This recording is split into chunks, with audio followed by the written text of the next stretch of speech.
Hi, this is Ashley Deaton, student at NTCC. Thank you so much for joining me today to talk about Algor Mortis. Algor Mortis is a physical change and it is defined as a postmortem cooling of the body to the surrounding temperature. So to begin to understand Algor Mortis, you have to understand how does a body create heat anyways, to begin with. A human is homeothermic, like most other mammals, which means that they create heat from within themselves. They don't have to bask out in the sun like reptiles to warm up.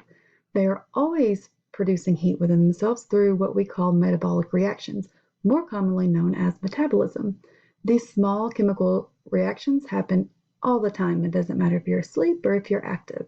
If you're digesting food, it causes metabolic reactions, which warms up your body. Or if you're working out, your body noticeably gets hotter, and even sometimes to the point that your body has to sweat to cool itself down. So the more active you are, the more metabolic reactions occur and the hotter your body is.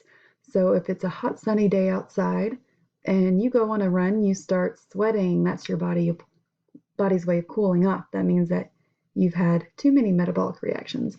Or if you are in the snow and you start shivering, your body shivers to create movement, which creates more metabolic reactions because, like we said, the more active you are, the more your body moves, the more heat is produced. So your body does that to warm up. There are two main factors to weigh in whenever you are determining how fast the body slows down post-mortem. One of the important factors is intrinsic factors. So these are the internal factors. They're the factors that happen naturally inside the human body. So two of the major things that work hand in hand is surface area and body temperature. So the surface area of your body is how much skin you have on your body. You can think of it that way. It's how much space is on the outside of your body because the heat comes out of your body through your skin. So the more surface area you have, the more or the quicker that your body cools off. So if you have a large lean person, then your body will cool off at a faster rate than a smaller lean person. So what about an infant? Infants are very small. They have very small surface area. So you would think, okay, they must cool off very slow. But that's not the case. They actually cool off faster than either of the other cases because it works hand in hand with body mass. Infants do not have much body mass. Therefore, they cool off much faster. So if there's little body mass, they cool off very fast. So the main factor is body mass, and then you have to determine how much surface area there is with that body mass. So another factor to include is body temperature. How hot was the body whenever it died? How far does it have to go from its temperature to the temperature surrounding it? Another factor is postmortem caloricity. It is the body's tendency to increase in temperature or maintain its temperature for 2 hours after death. So it does not start cooling off immediately. It takes a couple hours. Also, disease and fever. If your body is sick, if you have organ failure or cancer, your body could have a temperature. And if you have a high temperature, then or a fever, your body will have further to go to cool off to the surrounding temperature, so it will take longer. Other factors would be eccentric factors, which are external factors. They are all of the environmental factors that happen outside your body. So body coverings, what clothing was the person wearing? Were they wrapped up in a blanket? What kind of insulation was there around the body that would help it retain the heat, which would take it longer to cool off? Cold or cool water. Was the body in water, cold water, or in the snow whenever it passed away? Because then it would cool off quicker. Whenever the environment is colder, it typically drops your temperature faster.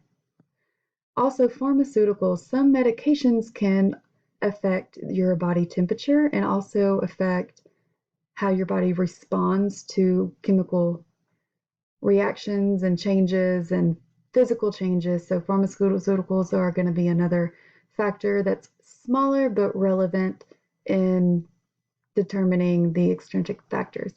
Also, infection and fever. This is much like before when we were talking about it on eccentric factors, except for these infections are going to be bacterial or, a virus. So these are not natural. These are outside pathogens that have entered your body and caused the fever. So, but like before, the fever is what causes your temperature to be higher and would take longer to cool off. So what does all of this mean? Why does it matter?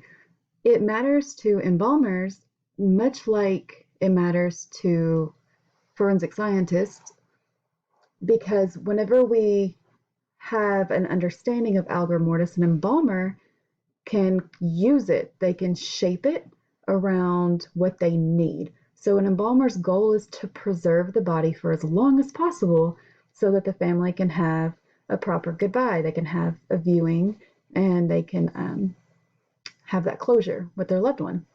And so if they can use Algor mortis and its factors in their favor, such as putting it in a cooler, just like in a morgue, they can slow down rigor mortis, which is the stiffening of the body. They can keep the blood in a liquid state so it's easier to embalm.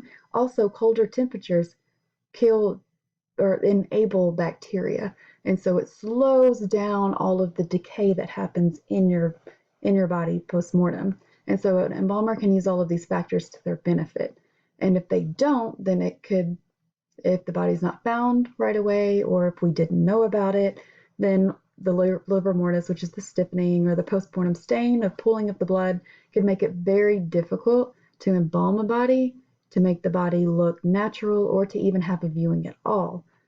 So it's very important for embalmers, but also as well as embalmers, it's important for forensic purposes. So forensic scientists use this to determine the time of death. So I'm sure you've seen a movie where they're determining the time of death. They're trying to figure out when the person passed away so they can understand the circumstances surrounding the death.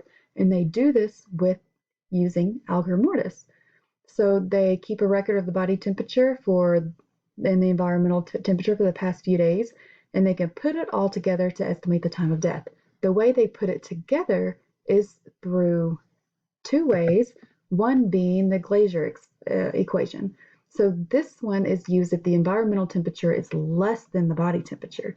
So this is a very simple equation. They can just plug in all of the relevant information, the average body temperature, the body temperature of the deceased person, and they can use those factors to determine approximately when the body died.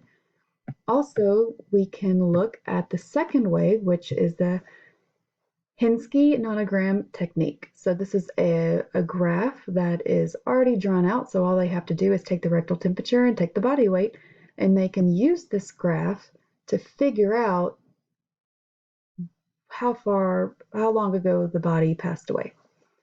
So all of these factors coming together are very important for embalmers, forensic scientists, medical examiners, for anybody that's handling a postmortem body. And to fully understand it, you have to know all of these factors, and I hope that you learned all you could need to know about Algor mortis, and I thank you so much again for coming to watch. Have a nice day.